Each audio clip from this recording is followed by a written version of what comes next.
कोई कार्यकर्ता भारतीय जनता पार्टी का नहीं रहा। अब कच्चाधारी रह गए। कच्चाधारी जिस दिन हमारे गांव में आएंगे उनसे भी हम निपट लेंगे, या तो वो कच्चा उतार के आएंगे और नहीं तो वो हमारे बीच में नहीं आएंगे। ये वादा है कि शौचालय दिया, वहाँ 2 ईंटें रख दी गई हैं शौचालय के नाम पे, छत भी नहीं है, पानी भी नहीं है, शौचालय नहीं है, वो 2 ईंटों के नाम का शौचालय दिया। शौचालय किसको बनवाए? उन्होंने शौचालय अगर बनवाए होंगे तो कहीं गोरखपुर के मंदिर के आसपास बनवाए होंगे कि हम खालिस्तानी थे, किस हैसियत से तुम वोट मांग रहे हो? हम पाकिस्तानी थे, तुम किस हैसियत से वोट मांग रहे हो? करते हो तो जब सदन में खड़े होकर रो रहे थे ना, तो उन्हीं जिनको तुम अब्बा बता रहे हो, उन्हीं अब्बा ने पीठ पे हाथ रखा था। वो वोट डालेगी और तुम्हें फिर वहीं गोरखपुर के मठ में घंटा बजाना पड़ेगा। मर्यादाओं का ध्यान रखना पड़ेगा। हिटलर शाही नहीं है जो तुम सदन में अगर बैठ गए पार्लियामेंट के उसके अंदर विधानसभा में लखनऊ में, तो ये तुम्हारे पिताजी की जागीर नहीं है। यहाँ आया राम और गया राम। नीति में किसी को लेकर के पर्सनल होना आम चर्चा हो गया, यहाँ पर आम विषय हो गया। कोई भी किसी के ऊपर पर्सनल टिप्पणी कर देता है और खास तौर से ये टिप्पणी बयानबाजियां और देखने को मिलेंगी क्योंकि यूपी में चुनाव है, चुनाव का शंखनाद हो चुका है, तो ऐसी बयानबाजियां देखने को मिलेंगी। योगी जी ने अखिलेश यादव के पिताजी को, मुलायम सिंह यादव जी को अब्बा जान करके बुला दिया। उन्हें चिढ़ मच गई। उन्होंने कहा कि अगर हम अपनी मर्यादा भूलेंगे तो भाई किसी और को बुरा लग सकता है।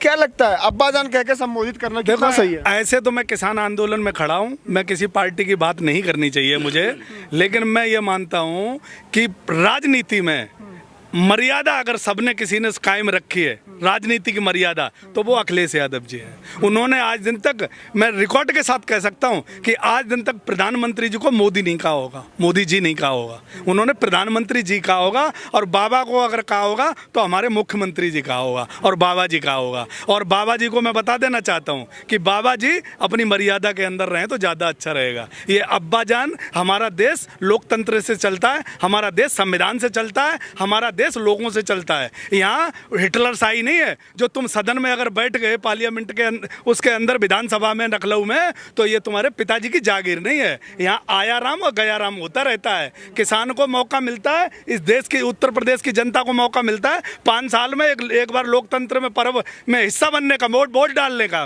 वो वोट डालेगी और तुम्हें फिर वहीं गोरखपुर के मठ में घंटा बजाना पड़ेगा। मर्यादाओं का ध्यान रखना पड़ेगा। और मर्यादाओं की अगर बात करते हो तो जब सदन में खड़े होकर रो रहे थे ना, तो उन्हीं जिनको तुम अब्बा बता रहे हो, उन्हीं अब्बा ने पीठ पे हाथ रखा था। कहा था योगी जी उत्तर प्रदेश में हो, तुम्हारा कुछ नहीं होगा, तुम उत्तर प्रदेश में अपना काम करो। तो उन्हीं ने कहा था, उनकी वजह से आज वहाँ पहुँचे। इसलिए मैं कहता हूँ कि उन लोगों से पंगा मत लिया करो जिनके आशीर्वाद से तुम अपने इतने बड़े हुए हो। इसलिए मर्यादा में रहना ही ठीक रहता है। मर्यादा चाहे वो किसानों के प्रति हो, क्योंकि किसानों से हमें भी आतंकवादी बताया इन्होंने। अब हमारे गाँव में आएंगे तो मर्यादा हो सकता है हमें भी भूलनी पड़े, ये बता रहा हूँ। उस टाइम जब ये बता रहे थे कि अफगानिस्तानी है, खालिस्तानी है, पाकिस्तानी है, तो मर्यादा से बाहर बात की। अब इनको ये ध्यान रखना पड़ेगा कि जब गांव में आएंगे तो हम भी इनसे पूछेंगे कि हम खालिस्तानी थे, किस हैसियत से तुम वोट मांग रहे हो? हम पाकिस्तानी थे, तुम किस हैसियत से वोट मांग रहे हो?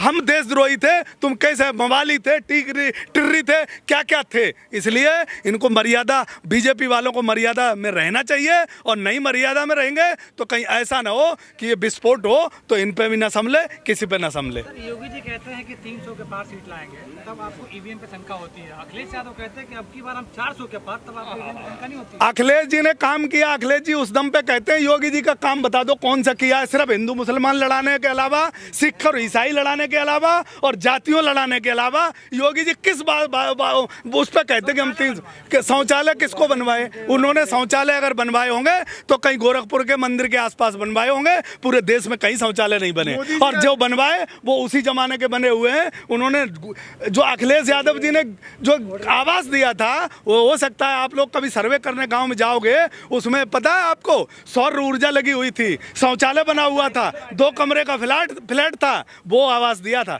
योगी जी ने क्या दिया कि शौचालय दिया, वहाँ 2 ईंटें रख दी गई हैं शौचालय के नाम पे, छत भी नहीं है, पानी भी नहीं है, शौचालय नहीं है, वो 2 ईंटों के नाम का शौचालय दिया है। साइकिल बांटा, उन्होंने स्कूटी बांटा।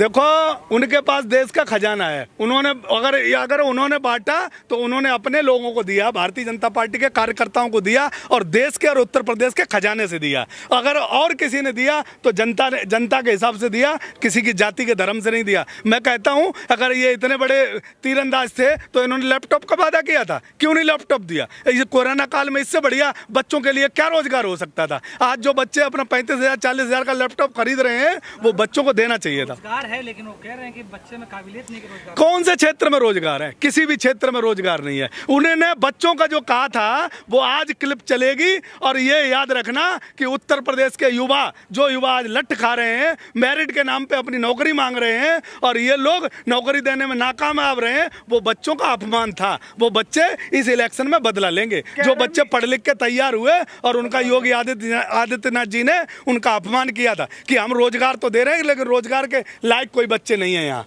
तो वो पूरे देश उत्तर प्रदेश का अपमान था। कह रहे हैं अभी चुनाव में 6-7 महीने का टाइम है, जो कार्यकर्ता है हमारे गांव-गांव जाएंगे, बूथ को मजबूत करके जिताएंगे और जो जनता में थोड़ी बहुत नाराजगी है वो दूर कर देंगे। पहली बात तो तुम्हारी गलतफहमी और उनकी गलतफहमी एक दूर कर दूं कि भारतीय जनता पार्टी का कोई कार्यकर्ता रहा ही नहीं। अब सिर्फ जो कच्चाधारी रह गए वो भी जब मांगने आएंगे तो उनसे भी हम निपट लेंगे। कोई कार्यकर्ता भारतीय जनता पार्टी का नहीं रहा। अब कच्चाधारी रह गए, कच्चाधारी जिस दिन हमारे गाँव में आएंगे उनसे भी हम निपट लेंगे, या तो वो कच्चा उतार के आएंगे और नहीं तो वो हमारे बीच में नहीं आएंगे। ये वादा है हमारा। तो 350 सीट कैसे लाएंगे फिर बीजेपी? 350 सीट तो वो तो सपना देखते हैं भाई। वो अडानी अंबानी की रहमो करम पे और मशीनों के रहमो करम पे 350 सीट लाना चाहते हैं। वोट तो जनता दबाएगी। जनता वोट दबाएगी। जैसे बिहार में इन्होंने 10 वोट से, 15 वोट से, 5 वोट से जबरदस्ती तेजस्वी यादव को हराने की कोशिश की, ऐसे ही उत्तर प्रदेश में ये नहीं होगा। उत्तर प्रदेश में जो जीत होगी वो होगी लाखों की। ये ढूंढते रह जाएंगे कि बैलेट पेपर, पोस्ट बैलेट से हम कैसे हराएं और क्या हराएं, ये नहीं कर पाएंगे। कह रहे हैं कि महंगाई का मुद्दा होगा। स्वतंत्र देव सिंह कह रहे हैं कि उत्तर प्रदेश में महंगाई है भी नहीं और न चुनाव का मुद्दा बनने वाला। देश का और उत्तर प्रदेश का खजाना भारतीय जनता पार्टी और स्वतंत्र देव उत्तर प्रदेश के प्रदेश अध्यक्ष हैं, इसलिए उनको महंगाई नहीं लगेगी। लेकिन एक किसान को पूछो जो 110 रुपए लीटर उसे पेट्रोल मिल रही है, उसे 100 रुपए लीटर डीजल मिल रहा है, और उसी किसान को पूछो जो उसे बिजली इतनी महंगी मिल रही है, 1800-2000 रुपए ट्यूबवेल की बिजली का जो बिल आ गया है, तो उनको महंगाई कहाँ? देखो अडानी अंबानी के रिश्तेदारों को और अडानी अंबानी को कोई महंगाई नहीं लगेगी। ये भारतीय जनता पार्टी के लोग हैं, इन्होंने उनसे रिश्ता जोड़ लिया है मजबूत वाला। इनने हाईटेक कार्यालय बनवा लिए। उत्तर प्रदेश में इनके लिए कोई महंगाई नहीं है क्योंकि ये BMW पे चलने वाले लोग हैं। गरीबी से इनका कोई मतलब नहीं रहा। इस प्रधानमंत्री ने सिर्फ हमें ठगने का काम किया था कि गरीब माँ का बेटा बताया था। इस प्रधानमंत्री का गरीबों से कोई सरोकार नहीं है, कोई लेना देना नहीं।